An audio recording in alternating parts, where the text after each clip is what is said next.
کہ 10 سال ہم وہ چیزیں کرنے جا رہے ہیں جو ہمیں 50 سال پہلے کرنی چاہیے تھی. مجھے افسوس سے کہنا پڑتا ہے کہ جو اس ملک کا پوٹینشیل ہے، جو ایک وقت جب میں اور شوکت ترین ہم جب پاکستان میں بڑے ہو رہے تھے تو پاکستان کا ایک بڑا مختلف سٹیٹس تھا دنیا میں. 68 کے اندر پاکستان کی جو اکانومی تھی ایشیا میں 4تھے نمبر پر تھی. سارے جتنے بھی ایشین ٹائگرز تھے یہ سب ہمارے سے بہت پیچھے تھے، اور پاکستان ایک سمجھا جاتا تھا کہ پوٹینشیل ایک بلکہ کتاب بھی نکلی تھی جس میں پاکستان کو سمجھاتا تھا ایشیا کا کیلیفورنیا بننے جا رہا ہے. تو ہم بڑی تیزی سے آگے جا رہے تھے، اور اس کی ایک بہت بڑی وجہ ہماری پلاننگ کمیشن تھی. پاکستان میں لانگ ٹرم پلاننگ ہو رہی تھی، اور تبھی بڑی بڑی جو 2 ڈیمز بنی وہ تبھی بنی کیونکہ ایک لمبی سوچ تھی، آگے جنریشنز کی سوچ تھی.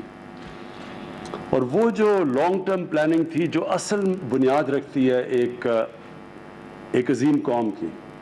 جب تک آپ لانگ ٹرم پلاننگ کریں نا، اگر آپ الیکشن ٹو الیکشن پلاننگ کریں گے کبھی بھی قوم ترقی نہیں کر سکتی. لانگ ٹرم پلاننگ ہی ہوتی ہے جو وہ اپنے بچوں پہ انویسٹ کرتے ہیں، آپ اپنے لوگوں کے اوپر ویلیو ایڈ کرتے ہیں، آپ آگے سے سوچتے ہیں کہ دنیا کس طرف جا رہی ہے، پہلے سے پلان کرتے ہیں. کیونکہ آپ کے بچے کو 5 ایک الیکشن کے اندر تو تیار نہیں ہوتے فیوچر کے لیے، آپ کو لمبی پلاننگ کرنی پڑتی ہے. اور وہ جو لانگ ٹرم پلاننگ تھی وہ ہر شعبے میں مسنگ تھی. میں وہ بات کر رہا ہوں کہ جو اب ہم پیچھے رہنا شروع ہوئے تو وہ جو 60s میں ایک پاکستانی میں کانفیڈنس تھا، ایک ہوپ تھا، وہ آہستہ آہستہ ہم نے نیچے زیادہ دیکھا. اور یہ جو پچھلے 30-35 سال ہیں یہ اس کے اندر، یعنی میں اپنا بتاتا ہوں، جب میں ہندوستان سے کرکٹ کھیل کے جب پاکستان آتا تھا 80s کے اندر بھی، تو لگتا تھا کہ ایک غریب ترین ملک سے امیر ترین ملک میں آ گئے ہیں. اتنا کانٹراسٹ تھا ہندوستان اور پاکستان میں. اور یہ جو 1985 کے بعد یہ ملک نیچے جانا شروع ہوا، ہندوستان بھی دیکھتے دیکھتے آگے نکل گیا ہمارے سے. لیکن جو سب سے حیرت انداز چیز ہے وہ یہ کہ بنگلہ دیش جب ایسٹ پاکستان علیحدہ ہوا تو یہاں ہم لوگوں سے سنتے تھے کہ جی ہمارے اوپر بوجھ پڑا ہوا ہے بہت بڑا، وہاں سائیکلون آ جاتا ہے، وہاں تباہی میں جاتی ہے، ہم عام ڈرائنگ رومز میں سنتے تھے. اور جب وہ علیحدہ ہوا تو انہوں نے کہا چلیں اب پاکستان پروگریس کرے گا. تو ان پچھلے 30 سالوں میں بنگلہ دیش بھی آگے نکل گیا پاکستان سے.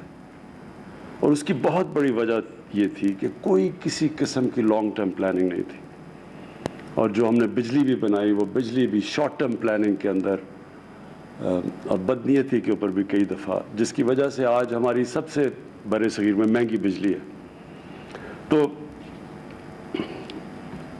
وابڈا اور جنرل مزمل کو میں اس لیے آج خاص طور پہ خراج تحسین پیش کرتا ہوں کہ 10 ڈیمز بن رہی ہیں پاکستان میں انشاءاللہ اگلے 10 سال میں.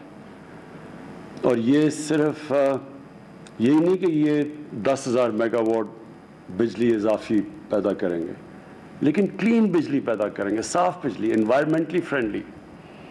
پاکستان کی اس وقت ہمیں سب کو سوچنا چاہیے کہ ہمارا جو ملک ونربل ہے کلائمیٹ چینج سے، جو گلوبل وارمنگ سے پاکستان وہ 10 ملکوں میں سب سے زیادہ متاثر ہے. تو آج سے ہمیں اپنی آگے آنے والی نسلوں کا سوچنا چاہیے کہ ہم ان کے لیے کیا کیا قدم اٹھائیں تاکہ ان کی زندگی بہتر ہو. یہ نہ کہ ہم وہ پاکستان چھوڑ کے جائیں کہ ان کے لیے عذاب ہو پاکستان. تو اس کے اندر یہ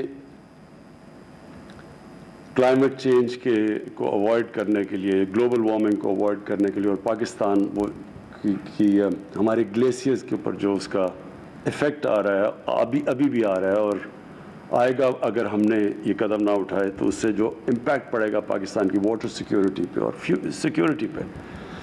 تو اس کے لیے ایک تو یہ کلین انرجی جو یہ ڈیم سے ملے گی 10,000 میگا واٹ، اس کے علاوہ بھی پاکستان میں بہت پوٹینشیل ہے ہائیڈرو الیکٹریسٹی کا.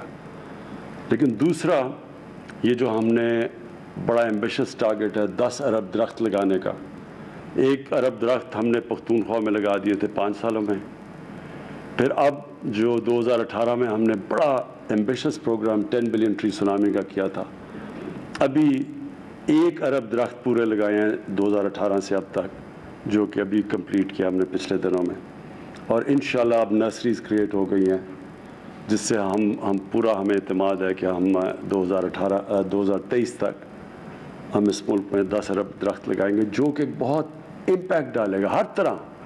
اس کا بہت بڑا امپیکٹ پڑے گا ان علاقوں کے اندر لوگوں کی لائیولی ہوڈس پہ، اور ٹورزم پہ بہت بڑا امپیکٹ پڑے گا.